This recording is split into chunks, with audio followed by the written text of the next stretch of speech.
Olá! Hoje nós vamos falar um pouco sobre processamento de linguagem natural. Meu nome é Celso Azevedo, eu sou instrutor e cofundador do Instituto de Inteligência Artificial Aplicada, que é uma entidade canadense voltada para o ensino, mas também sou CTO e cofundador da DataH, uma empresa especializada na construção de algoritmos de inteligência artificial. Inicialmente, nós vamos mergulhar um pouco na história para entender qual é o momento histórico que estamos vivendo. Quando nós paramos para entender a jornada da humanidade ao longo dos séculos, nós nos deparamos com alguma coisa muito interessante. Então, o ser humano, as pesquisas atuais indicam que ele surgiu por volta de 300 mil anos antes de Cristo. Mas o ser humano só se movimentou, ou seja, só saiu da África e foi para a Europa por volta de 100 mil anos antes de Cristo. Então, a gente teve 200 mil anos onde praticamente nada aconteceu. A partir daí, o tempo que o ser humano demorou para chegar até a China foram mais 20 mil anos. Então, há mais ou menos 80 mil anos atrás, nós já tínhamos seres humanos, né, o Homo sapiens, passeando ali pela Ásia. Mas, de fato, a grande mudança que aconteceu com a humanidade foi o advento da agricultura, porque a partir do momento que o ser humano aprendeu as técnicas agrícolas, ele foi capaz de se fixar na terra e deixar de ser um caçador-coletor. Isso tem implicações assim muito interessantes, né? Uma delas, por exemplo, é que o conceito de posse ele passou a ser criado a partir desse momento, porque se eu vivo fixo em uma região, então é do meu interesse que aquele espaço que eu habito, onde eu cultivo, da onde eu tiro o meu sustento, seja reservado para mim. Né? Bom, sem entrar no mérito da questão, né, e senão a gente vai ter que começar a falar do advento da moeda, da troca, não sei o quê, enfim. Mas o que aconteceu foi que, por volta de 9 mil anos, não tivemos nenhuma grande mudança. Começamos a ter algumas cidades, alguns vilarejos, né? O ser humano passou a ser um pouco mais gregário e etc. Mas a gente pode posicionar o início do que nós entendemos pela civilização ocidental como sendo a fundação de Roma, que aconteceu há pouco menos de 1000 anos, em 753 a.C. Não, perdão, 1000 anos não, 3000 anos. E com a fundação de Roma, de fato, a gente teve o estabelecimento das bases da cultura moderna ocidental. Mas o que nós entendemos como era moderna só aconteceu por volta de 1700, com a queda da Bastilha e o início do movimento iluminista na França. Então, o que nós conhecemos como sociedade moderna tem aí por volta de 300 a 400 anos. Se nós olharmos no nosso gráfico, a sociedade moderna ela é só a pontinha azul daquela pontinha amarelinha que tem lá no gráfico. Agora vamos dar um zoom nessa pontinha azul.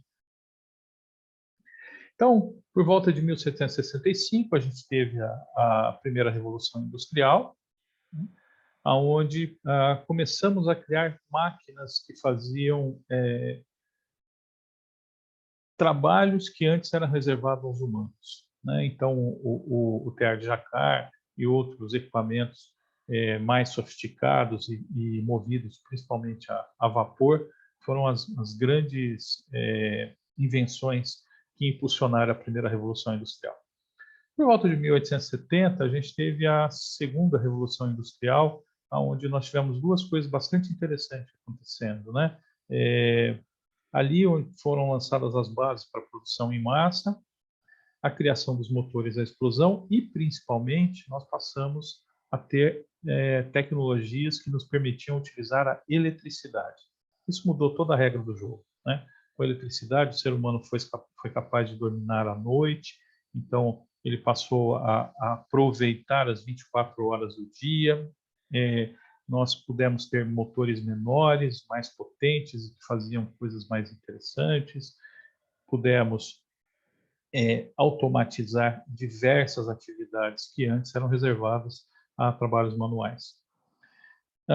Isso foi evoluindo até que nós chegamos por volta da década de 60, onde tivemos a terceira revolução industrial, que foi a criação dos circuitos integrados, né, com uma alta capacidade de integração, e daí sim a computação se desenvolveu em larga escala. E agora a gente está passando pela quarta revolução industrial, que é onde nós temos internet das coisas, big data, computação em nuvem, robôs, inteligência artificial e etc.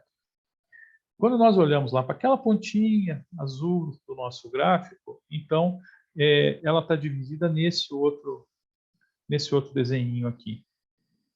Observem que a maior parte do que nós entendemos hoje como sendo a sociedade moderna são coisas que passaram a fazer parte da vida do ser humano há 300, 200, 100, às vezes até menos, 50 anos.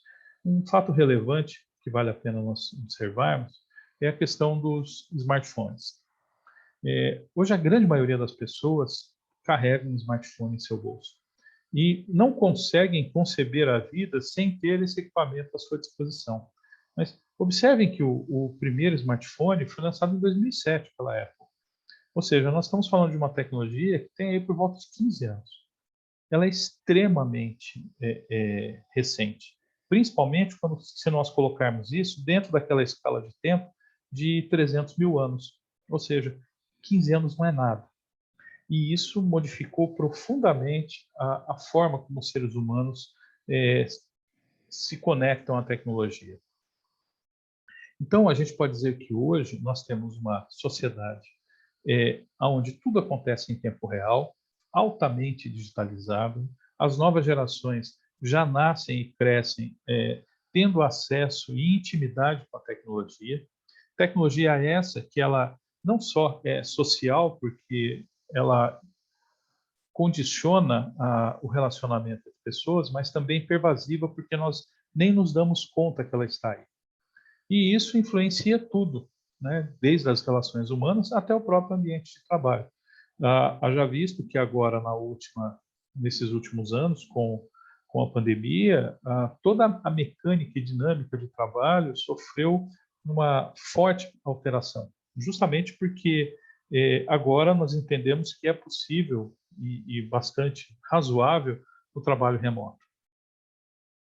O efeito colateral disso é que nós estamos gerando dados o tempo todo. E na verdade, o que são dados, né? Dados são informações que nós geramos, né, através das nossas experiências, seja em formato de texto, em vídeo, voz, fotos e, eventualmente, informações geradas pelos nossos dispositivos.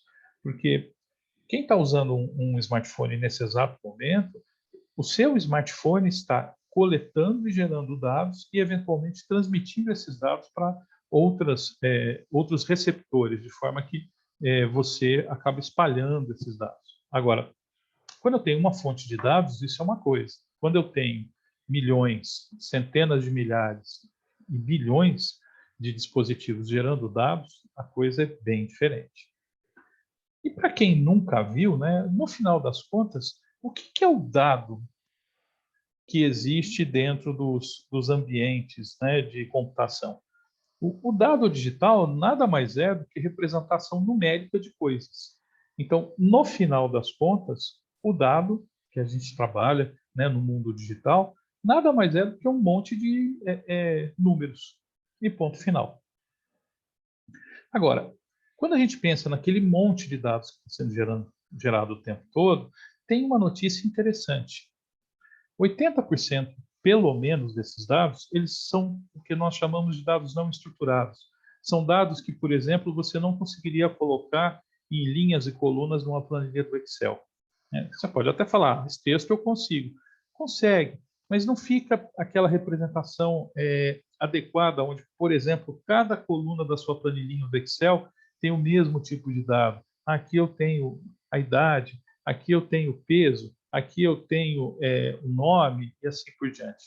Dados estruturados são esses que a gente entende de fato o que é aquela categoria de informação que está contida naquele conjunto. O dado estruturado não tem essa característica. Então, uma foto, por exemplo, ela tem um monte de informação lá dentro, mas essa informação está dispersa dentro da representação pictórica da coisa. No texto, nós temos também um monte de informação que pode estar contido no texto. E aí vem a pergunta de como extrair isso. No áudio, ou mesmo emoções que são decorrentes da manifestação desses outros três elementos: áudio, texto, imagens e vídeo. Bom,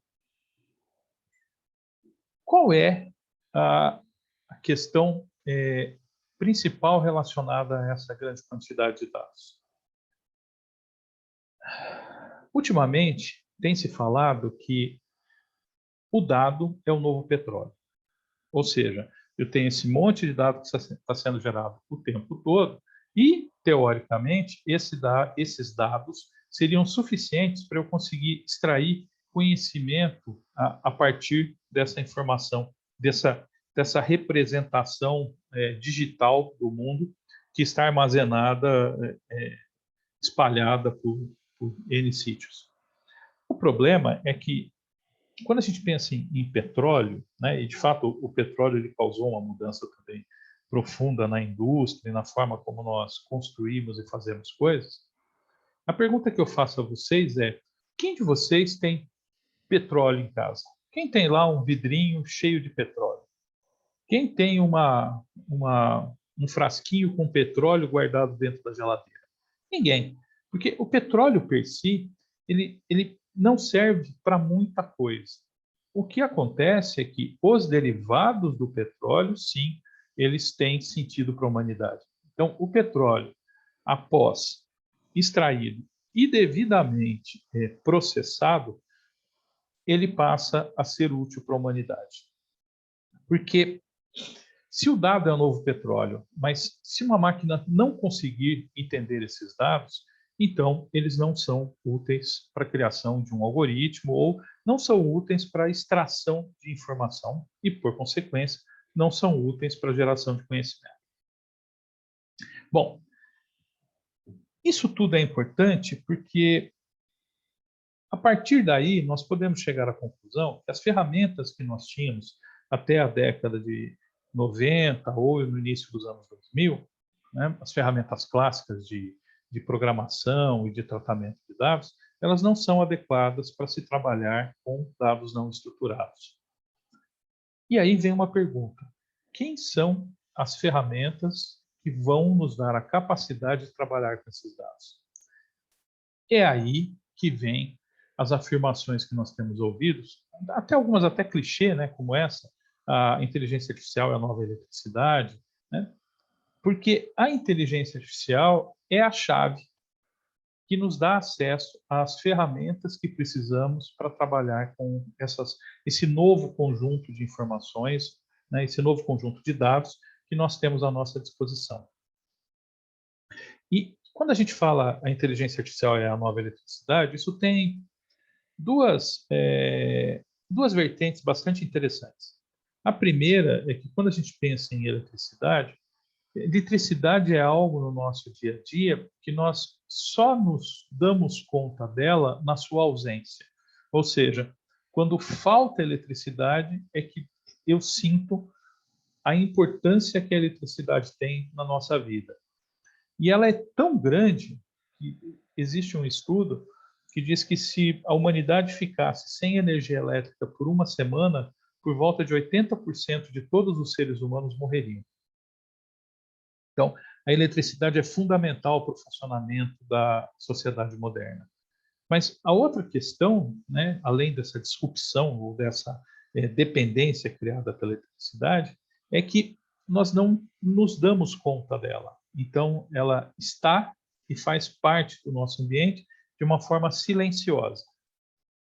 Assim, da mesma forma, a inteligência artificial vem crescendo no mercado de tal forma que ela está causando uma disrupção, ela está alterando profundamente a forma como nós nos relacionamos com a tecnologia, mas também ela está se tornando cada vez mais permeando de uma forma tão grande o nosso dia a dia que nós não vamos mais nos dar conta da existência dela. E isso causa afirmações como essa do CEO do Google, onde ele diz que a inteligência artificial é algo tão revolucionário quanto o fogo. Mas a pergunta que a gente pode se fazer é: o que de fato é inteligência? Bom, quando nós pensamos em inteligência humana, a inteligência humana ela é definida como a capacidade que nós, seres humanos, temos de receber conhecimento e aplicá-lo em nosso próprio favor ou a favor de outrem, mas dentro do nosso próprio interesse.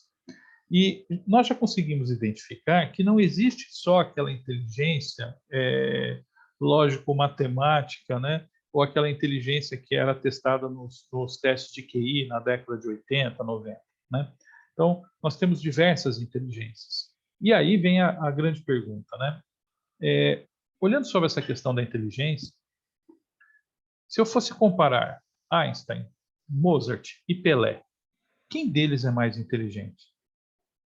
Na verdade, todos eles são gênios dentro de certos tipos de inteligência.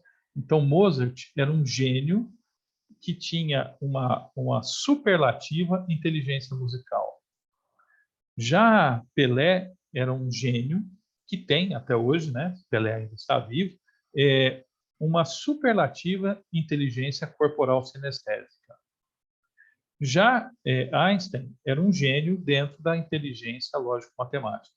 E assim por diante, cada um de nós tem maior ou menor grau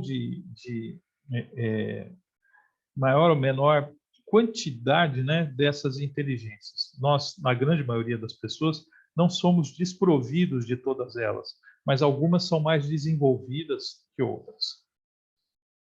E isso ajuda a entender a grande diferença que existe entre pessoas. E pensando em forma de se usar a inteligência, ou como o raciocínio humano acontece, nós podemos colocar basicamente 3 tipos, né? O raciocínio dedutivo, o indutivo e um que nós vamos nos aprofundar, que é o abdutivo.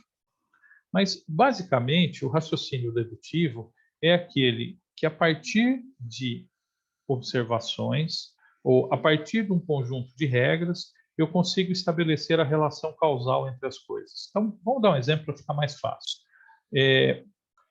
Vamos supor que toda vez que o carteiro passa em frente de casa, o meu cachorro late.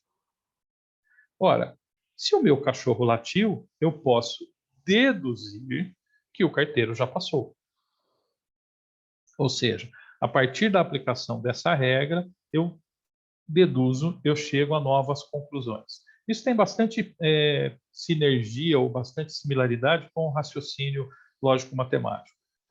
Já o raciocínio indutivo é aquele aonde, através de um conjunto de observações, eu consigo estabelecer algo que define regras que condicionam aquele conjunto de observações. Então, voltando ao nosso exemplo, né, eu posso falar o seguinte: todas as vezes que o meu cachorro latiu, e eu observei isso, o carteiro estava passando.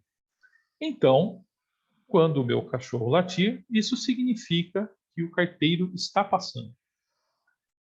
Ora, vocês podem até me dizer, então quer dizer que através do pensamento indutivo eu criei regras e essas regras depois eu uso para o meu pensamento dedutivo. Sim, eventualmente essas coisas acontecem. Mas o pensamento indutivo, ele está fortemente ligado ao conjunto de observações que eu faço. E é basicamente a estrutura que hoje a gente tem na forma de pensar científica, né? Então, eu tenho algumas hipóteses, vou fazer um conjunto de observações. Através dessas observações, eu identifico regras que corroboram ou não aquela minha hipótese. E, a partir dali, eu estabeleço leis que condicionam tudo isso. Bom, e, por fim, a gente tem o pensamento abdutivo, que é aquele onde eu uso essas premissas, né? Eu uso essas informações para provar minhas premissas. Então, voltando no exemplo do carteiro, posso dizer que sempre que o carteiro passa, meu cachorro late. Então, se o carteiro está latindo, o carteiro deve estar passando, né?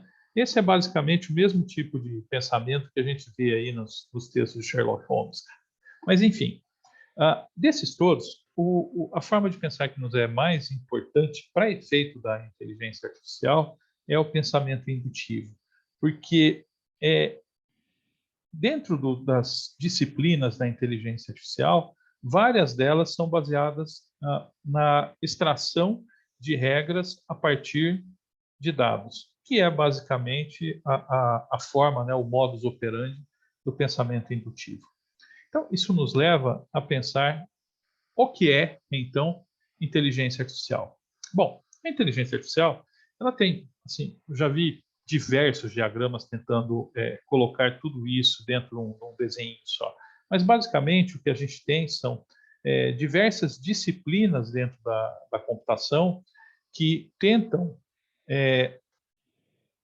mimetizar a forma do ser humano pensar ou agir. Então, a gente tem aprendizado de máquina, processamento de linguagem natural, sistemas especialísticos, robótica, visão computacional. Essa é uma forma de eu enxergar esse conjunto. A outra forma seria fazendo o método da cebola, né? Coisas que estão dentro de coisas. Então, a inteligência artificial é qualquer técnica que possibilite que os computadores imitem a forma de agir e pensar dos seres humanos. Aí, dentro da inteligência artificial, que é um grande guarda-chuva, nós temos um conjunto que faz um uso intensivo daquele pensamento dedutivo, que é o aprendizado de máquina. Então, o aprendizado de máquina são métodos estatísticos que permitem que as máquinas extraiam relações, que elas extraiam padrões, que elas aprendam a partir de dados. Então, os métodos de aprendizado de máquina são métodos de aprendizado a partir de dados. Dentro do conjunto do aprendizado de máquina, eu tenho um subconjunto muito importante que são as redes neurais artificiais. As redes neurais, elas tentam criar interligações entre neurônios eletrônicos, né? Que seriam simulações em software do que hipoteticamente o neurônio humano faria. Só que as redes neurais clássicas, elas têm uma limitação em relação ao quanto eu consigo realizar de processamento ou como eu consigo criar essas interligações entre os neurônios. E isso foi um grande gargalo dentro da computação até alguns anos atrás, quando se desenvolveram as técnicas de aprendizado profundo ou deep learning. Então, a partir do advento do deep learning, nós conseguimos criar redes neurais artificiais extremamente sofisticadas, trabalhando com grandes camadas de neurônios. E a partir daí é que a regra do jogo mudou fundamentalmente e nós chegamos aonde estamos até hoje. Então, olhando, né, para tudo isso relacionado à inteligência artificial e principalmente dentro desse contexto de aprendizado de máquina, redes neurais e deep learning, nós conseguimos dividir as disciplinas da inteligência artificial em 4 grandes grupos, que é robótica e sistemas autônomos, processamento de linguagem natural, visão computacional e ciência de dados e advanced analytics, que seria o trabalho com dados tabulares. Agora, se resume a isso? Não. Se nós dermos uma olhadinha aí no Hype Cycle do Gartner, né, onde eles comentam, né, o desenvolvimento de cada uma das tecnologias de inteligência artificial, nós vemos que tem diversas aplicações distintas, né? E algumas estão mais avançadas, outras nem tanto. Se nós olharmos, por exemplo, a questão de veículos autônomos e visão computacional, são 2 tecnologias que já foram assim extremamente trabalhadas dentro do ambiente da inteligência artificial e agora elas estão começando a atingir o seu pico de produtividade. Então, assim, elas estão em franco desenvolvimento e devem, ao longo dos anos aí, se estabelecerem como coisas muito comuns que vão fazer parte do nosso dia a dia, né? Machine Learning, por incrível que pareça, ele ainda está se desenvolvendo, porque tem muita coisa nova acontecendo, né? E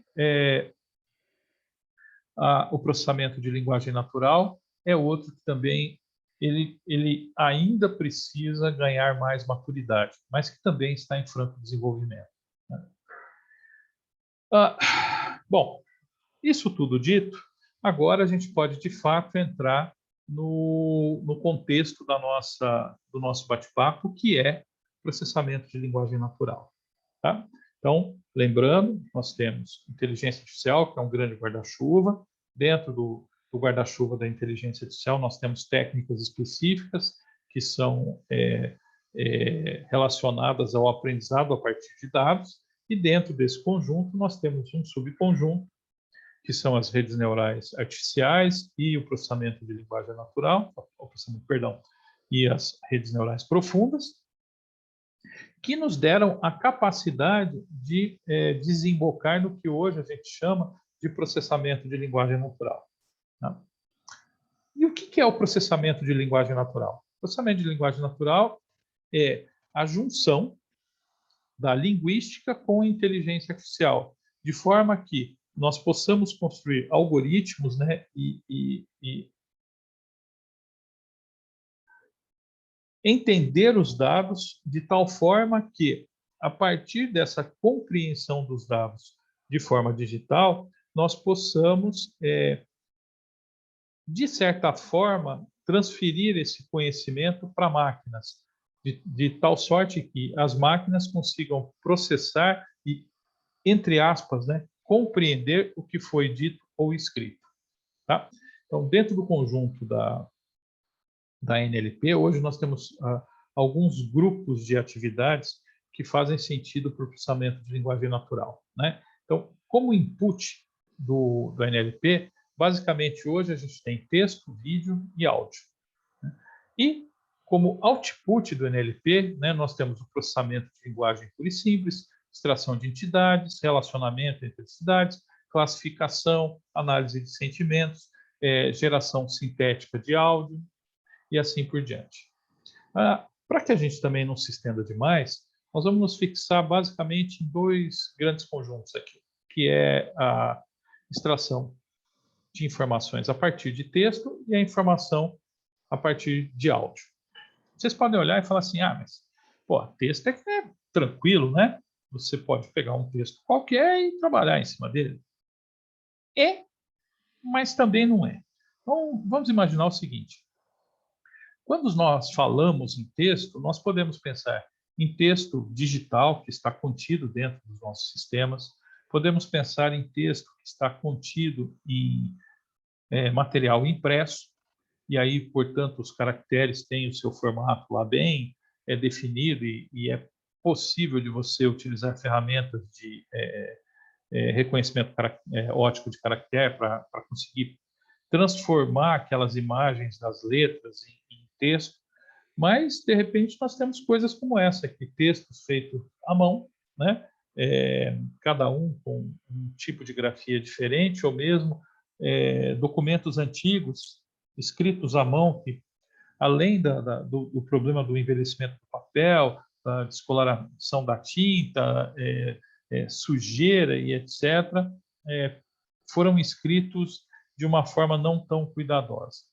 Bom, então fica claro entender que o primeiro passo do processamento de linguagem natural, quando eu penso em processamento de texto, é transformar esse tipo de coisa em um conjunto de caracteres que estão representados de forma digital dentro das nossas máquinas. Então, o primeiro passo, então, eu vou obter o texto em si, né, a representação em forma de caracteres do texto. Depois que eu tenho isso, aí eu preciso aplicar um conjunto de técnicas para transformar o meu texto em algo que seja mais fácil de eu poder explicar para a máquina, para que seja mais fácil a representação dentro do conjunto de ferramentas que eu vou utilizar para fazer processamento de linguagem natural.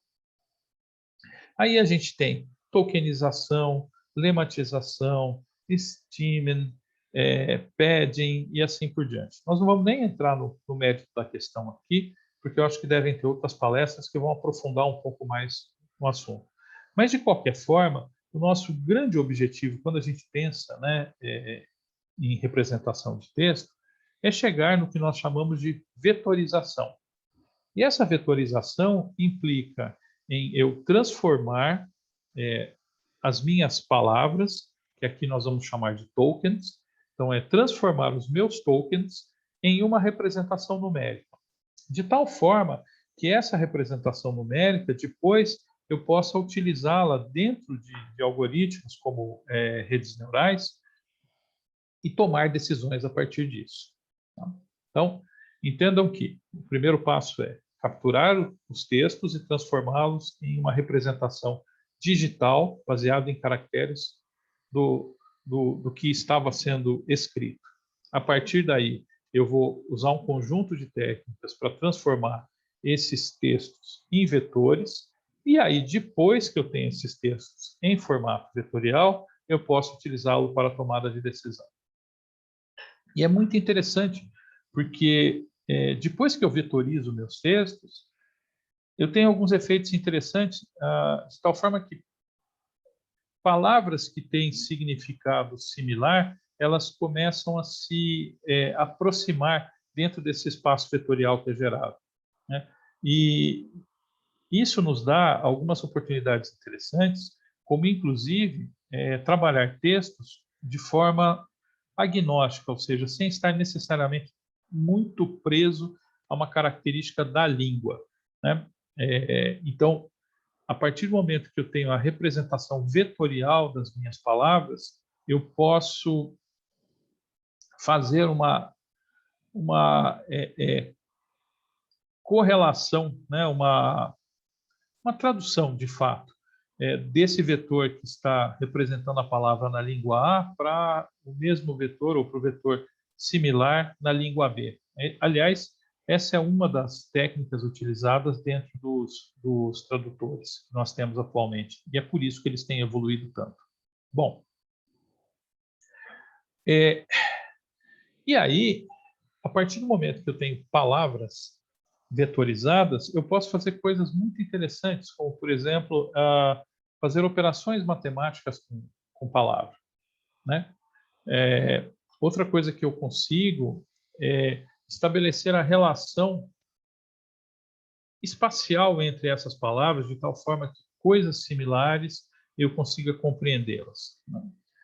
E com isso, a partir do momento que eu tenho tudo isso já em formato numérico, eu consigo tomar decisões a partir dessa formatação. Agora, nem tudo são flores, né? Porque quando a gente fala em palavras, e principalmente em língua, eu tenho vários problemas que são decorrentes da própria característica da língua. Então, um dos problemas é o que eu chamo de ambiguidade, né? Então, a gente tem ambiguidade léxica, a mesma palavra com vários significados. Então, vamos pensar, por exemplo, na palavra manga. Eu posso ter a manga, fruta, posso ter a manga, que é esse pedaço da camisa, né? O pedaço que fica junto ao braço. Eu posso ter a manga utilizada no ambiente mecânico industrial, né? Que é aquela coisa que eu vou rosquear ou colocar no cano e assim por diante.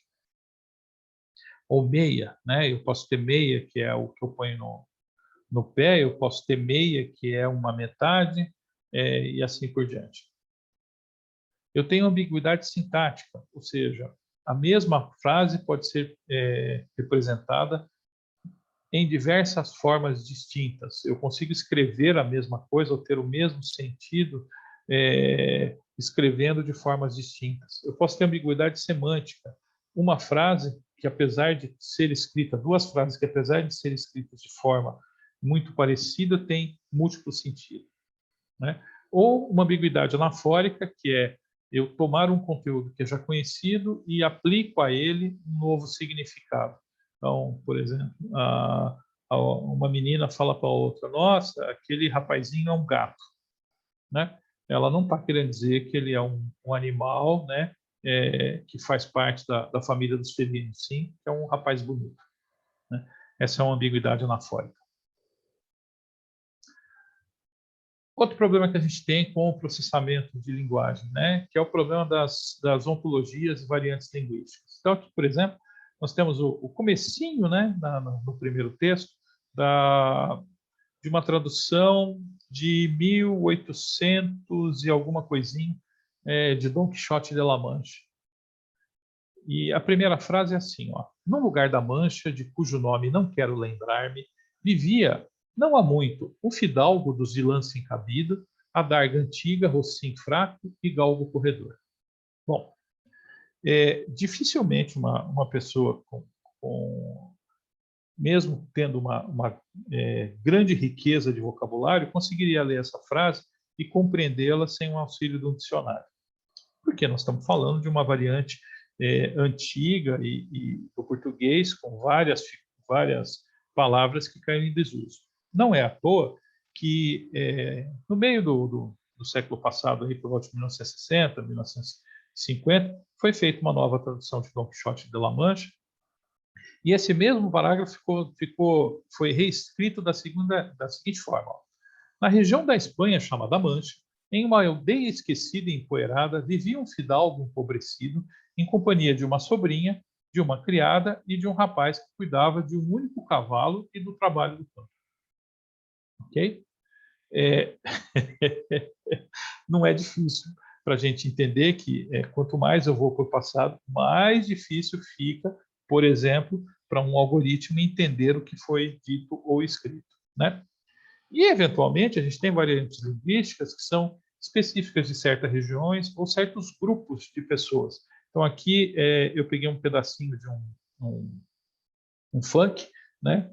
Graças a Deus eu consegui achar um que não fosse daqueles proibidão, mas, de qualquer forma, olha, vamos dar uma lida nisso. Temos vários que paga de pá, nunca roubou um banco. Vou te falar, se tu vir pá, vou invadir sua mente. Se for falar quantos vacilão todo dia desbanco, quem acredita em si próprio não tem concorrente. Okay? Espero que todos tenham conseguido entender e interpretar o que o artista quis dizer aí nesse texto. Bom, e além disso, a gente ainda tem a questão temporal da evolução de uma palavra, tá? Se você pegar, por exemplo, a palavra gay em textos do início do século XX, em meados do século XX e no final do século XX, elas têm significados bem diferentes, né? A palavra broadcast é a mesma coisa, a palavra awful, idem. Isso para falar das palavras em inglês, né? Se a gente olhar para as palavras em português, isso aí também acontece, e com muita frequência, inclusive. As palavras elas vão se modificando ao longo do tempo. O seu sentido acaba se modificando. Então, é fácil entender que mesmo essas representações vetoriais de palavras ou linguísticas, elas são dependentes do momento no tempo em que os textos foram gerados. Para complicar um pouquinho mais essa nossa história, a gente ainda tem o problema das variantes de línguas, realmente, né? A gente tem uma grande quantidade de línguas no mundo. Aqui é só para a gente ter uma ideia de como é que fica isso, tá?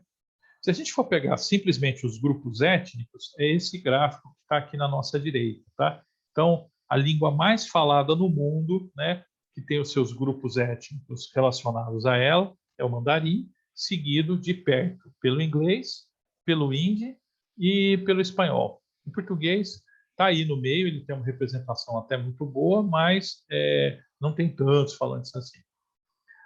Se a gente for pensar em termos de pessoas aptas a falar aquela língua no mundo, tá? O campeão é o inglês, seguido pelo mandarim e, na sequência, pelo hindi, o espanhol, e aí o português está lá embaixo. O que ocorre com isso? quanto menos falantes daquela língua eu tenho, menos textos eu vou ter que foram gerados naquela língua. E menos capacidade de aprendizado eu vou ter, porque eu tenho menos exemplos para que os meus algoritmos aprendam a partir de dados. Portanto, se eu for pensar em maturidade desses modelos de processamento de linguagem natural, é bastante razoável eu pensar que os modelos que trabalham com inglês estejam muito mais maduros e consigam gerar resultados muito mais eficientes do que, por exemplo, em português ou em japonês, ou italiano, enfim. Então, esse é um outro problema relacionado ao processamento de linguagem natural. Tá? Bom, e aí a gente tem alguns artigos ou coisas, né, que explicam por que vale a pena investir nisso. Tá? Olha só esse caso que foi citado no MIT Technology Review. Né?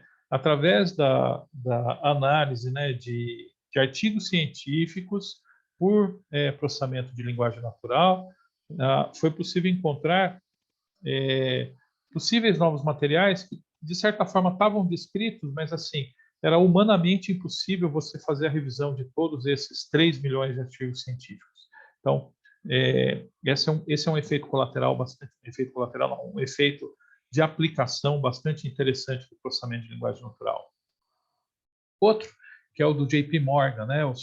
O JP Morgan, esse já é um caso até que é um pouco antigo, ele utilizou, no ano de 2017, olha só, já faz alguns anos, ferramentas de software para substituir uma parte das análises que seus advogados faziam em contratos.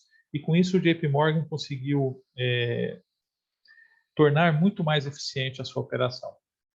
Aqui no Brasil, eu posso citar com bastante propriedade, né, o Mr. Turing, que é uma ferramenta que foi construída pela equipe da DataH e agora é uma empresa que tem vida própria, onde nós temos uma plataforma inteligente de pesquisa e nessa plataforma você pode subir, né, você pode fazer o upload de seus textos e a partir daí fazer perguntas para os seus textos. Ali, de fato, nós utilizamos várias técnicas de processamento de linguagem natural e algumas de visão computacional para conseguir compreender o texto e compreender o contexto aonde aquele texto se insere. E é possível, né, a partir dali, extrair o conhecimento que está inserido dentro do texto. E com isso, eu consigo fazer busca de respostas, né, em um modelo de question answer, eu faço perguntas e obtenho respostas, ou ainda posso fazer correlação de informações, ou seja, que texto possui ligação com qual texto. Isso, por exemplo, no mundo da pesquisa científica é extremamente importante, porque eu preciso enxergar qual paper tem relação com qual outro paper. E isso é bastante interessante na medida em que, eventualmente, o cientista ele acaba pesquisando um conjunto de documentos que já tem relação com o seu ambiente. Então, por exemplo, o cara de engenharia, normalmente ele vai buscar textos de engenharia. O cara da medicina, ele vai olhar textos de medicina. Mas ele não consegue ter essa interdisciplinariedade, ou seja, o cara da medicina olhar textos da engenharia e vice-versa. Quando a gente usa ferramentas de processamento de linguagem natural, inclusive, essa interdisciplinariedade ela é possível de ser gerada. Bom, outra aplicação bastante interessante disso são os chatbots, né? E os chatbots, eles fazem uso, né, os chatbots realmente eficientes, eles fazem uso de processamento de linguagem natural para poder entender o que as pessoas estão falando. Então, a gente consegue extrair, né, das frases, das perguntas ou das coisas que as pessoas escrevem, intenções e entidades. E a partir da definição de intenção e entidade, conseguir estabelecer ações para atender a demanda do usuário. Né? Aqui, inclusive, a gente tem um caso bem interessante, Esse é um chatbot de uma empresa em Minas, que, através da interação com o seu usuário, o chatbot conseguiu trazer um conjunto de recomendações que fez com que essa pessoa conseguisse salvar a sua vida. Bom, com isso, assim, tivemos um panorama rápido do que está envolvido em texto, tá? Agora, vamos olhar o outro conjunto, né, de técnicas que tem a ver com processamento de linguagem natural, mas estão relacionadas a som, a voz. Bom, a primeira pergunta que nos vem à cabeça é: o que é um som? Tá? Bom, o som nada mais é do que oscilações na pressão do ar. Tá? Essas oscilações elas formam um conjunto de ondas, né?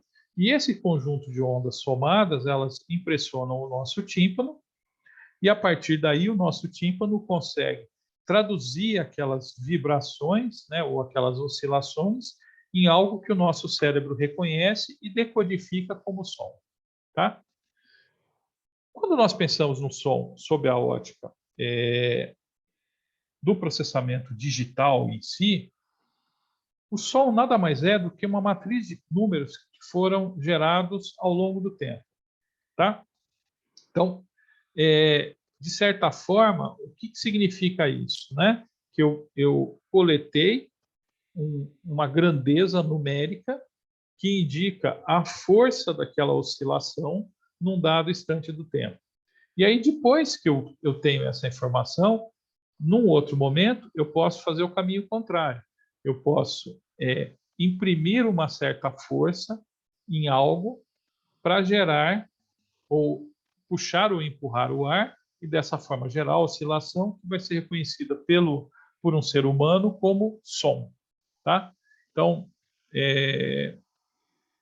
quando eu pego, por exemplo, um disco de vinil, o que eu tenho ali, né, onde a agulha passa, são variações que, de certa forma, vão ser traduzidas em impulsos elétricos que depois vão ser submetidos, né, a um campo magnético, né, eles vão gerar uma variação no campo magnético que faz com que um alto-falante oscile e, ao mexer o ar, ele gera o som. Tá? Bom, que tipos de som que a gente tem? Né? A gente tem sons periódicos, então, coisas que acontecem em ritmos frequentes, né? Que pode ser simplesmente uma onda só, ou podem ser várias ondas, e aí o som se torna um pouco mais complexo. Mas, de certa forma, imagine, por exemplo, um som periódico como uma pessoa tocando uma tecla do piano. Tá? Então, eu vou tocar a tecla lá, e a pessoa toca uma vez, toca outra vez, toca outra vez. Aí um som periódico complexo. Imagina uma pessoa apertando 3, 4 teclas simultaneamente de forma periódica, ou seja, repetidamente, né, ao longo do tempo. Ali eu formo um acorde, mas é um acorde periódico. Agora, eu tenho sons aperiódicos, né, que pode ser um som contínuo, um barulho, por exemplo, ou alguma coisa simplesmente como um pulso. Tá? Bom, por que tudo isso é importante? Porque quando eu falo em som, a primeira coisa que eu tenho que fazer é fazer a digitalização do som. Isso basicamente acontece através de amostragens que eu faço ao longo do tempo, e aí, ao medir a intensidade das ondas, eu consigo transformar essa intensidade da onda no tempo, né? Ou seja, a amplitude daquela onda no tempo, em pontos, de tal forma que eu possa armazenar esses pontos, né, ou a amplitude detectada naquele momento, de forma digital. Tá? Então, quando a gente fala assim, eu tenho um som com qualidade de FM, eu tenho um som com qualidade de CD. O que eu estou falando aí é em taxa de amostragem. Tá? Aí eu fiz uma amostragem a uma taxa de 8 vezes por segundo, fiz uma amostragem a 50 vezes por segundo, né? Ou aqui, por exemplo, uma amostragem a 128K bps, ou seja, eu fiz 128 mil amostragens por segundo. Fica fácil de entender que quanto mais amostragens eu fizer, mais próximo eu vou estar da representação original do som analógico, né, que é uma coisa contínua. Só que assim, simplesmente digitalizar o som, para a gente não funciona. Quando eu estou falando em processamento de linguagem natural, eu preciso transformar o som em alguma coisa um pouco mais fácil de ser interpretada pelas minhas redes. E aí eu estou falando especificamente da voz, né? O grande problema que a gente tinha até alguns anos atrás é que nós não tínhamos, até tínhamos técnicas para fazer essas transformações no som, mas a gente não tinha capacidade de processamento ou técnicas para poder trabalhar corretamente com esse som, né? Então, tivemos várias iniciativas baseadas em reconhecimento de fonemas, que acabou não dando muito resultado. Tivemos outras técnicas que tentaram ser desenvolvidas ao longo do tempo e também não geraram resultado. O que gerou resultado, de fato, nos últimos anos, foi a interpretação do som como sendo, vamos colocar aí entre aspas, tá, uma imagem. E para eu transformar o som numa imagem, o que eu tenho que fazer? Tá? Eu uso uma transformação de Fourier para transformar o som no que a gente chama de espectrograma. E esse espectrograma, ele me gera uma representação bidimensional de toda aquela complexidade e aquele entrelaçamento das ondas, de tal forma que um som específico ele tem uma característica, uma matriz espectral, é como se fosse a foto do meu som. E aí, sons gerados por pessoas diferentes, mas que representam a mesma coisa, tendem a ter a mesma assinatura espectral. Com isso, eu consigo chegar em coisas assim, né? Eu tenho a representação espectral da palavra bola, da palavra aqui, por exemplo, bola, bar, bote, pai. Todas elas são representações dentro de uma amplitude de frequência dessas palavras. E aí eu pego essa assinatura e é essa assinatura que eu uso dentro dos meus sistemas de processamento de linguagem natural para fazer o reconhecimento de palavras. Ó, isso aqui, por exemplo, a gente tem na parte superior a representação no tempo, né, da palavra yes. E na parte de baixo, a gente tem a representação espectral da palavra yes. Ora, por que a representação espectral é importante? Porque eu consigo, né, pegar a minha representação do dado que foi digitalizado pela minha taxa de amostragem XYZ e gerei lá as ondas, né, ao longo do tempo, tá? Faço a transformação, gero o meu espectrograma. A partir do meu espectrograma, eu consigo transitar essas imagens do som por redes convolucionais ou redes recorrentes, enfim. Consigo utilizar algoritmos de Deep Learning e com esses algoritmos de Deep Learning eu consigo transformar aquele espectrograma na representação textual da palavra. A recíproca é verdadeira, tá? A partir também de uma representação textual, eu consigo gerar o espectrograma correspondente e, portanto, gerar o som correspondente àquela palavra. E aí isso nos dá a possibilidade de fazer o seguinte, né? A partir de uma entrada em voz, que é o que os assistentes como Alexa, o Google, a Siri, etc., usam, eu consigo utilizar algoritmos, né, de speak-to-text, ou seja, vocês vão ver também essa mesma sigla como ASR, tá? Que é Automated Speech Recognition, mas eu consigo fazer o reconhecimento da fala e a decodificação desses waveforms, né, ou dessa representação digitalizada de sons em espectrogramas que, por sua vez, são convertidos em texto, e aí, sendo texto, eu posso passar esse texto para ser processado por outros algoritmos, né?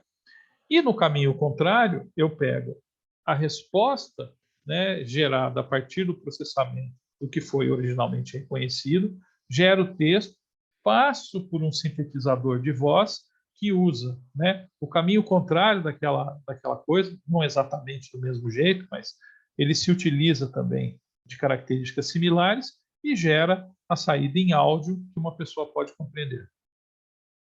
Bom, para quem estiver interessado em seguir essa jornada, né, o que você precisa de subsídio, né, para conseguir fazer um speak-to-text e um text-to-speech? Em primeiro lugar, você precisa ter um forte background de capacidade de processamento de sinais, né?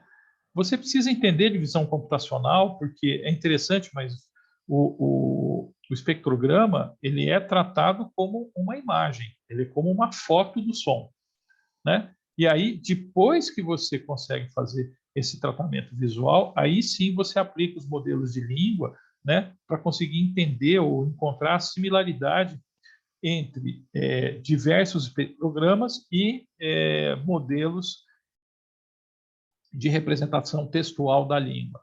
E, obviamente, você vai precisar de uma infraestrutura bastante robusta para poder fazer esse processamento.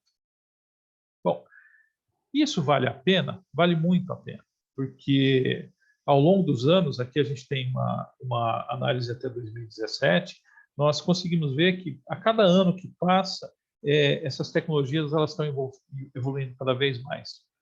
E cada vez mais também nós vamos ter algoritmos que vão interagir de forma cada vez mais natural com as pessoas, tá? Então, o processamento de linguagem natural, dentro dos campos aí da inteligência artificial, é um campo que tem tido bastante interesse não só da comunidade científica, mas também das grandes corporações e das empresas que trabalham com esse tipo de algoritmos, né? Então, assim, se fosse apostar em uma tecnologia que vale a pena você mergulhar e entender um pouco mais, processamento de linguagem natural é uma delas, com certeza. Tá? E é isso, né? Fechando o nosso bate-papo aqui, eu gostaria de agradecer a atenção de vocês. É óbvio que essa foi uma passada assim, bem superficial sobre tudo isso, mas está aí o meu e-mail, né? E o pessoal da organização tem os meus contatos. Fico à disposição para esclarecer qualquer dúvida adicional ou endereçar quem possa fazer isso. E, finalmente, né, eu não posso me furtar a agradecer principalmente ao professor Anderson Soares, da Universidade Federal de Goiás, e a sua equipe, né, do CEA, que é o Centro de Excelência em Inteligência Artificial do Estado de Goiás, porque várias das informações que foram passadas aqui, elas tiveram sua origem nessas equipes. Então, muito obrigado a todos e espero que possamos ter novos encontros no futuro. Obrigado.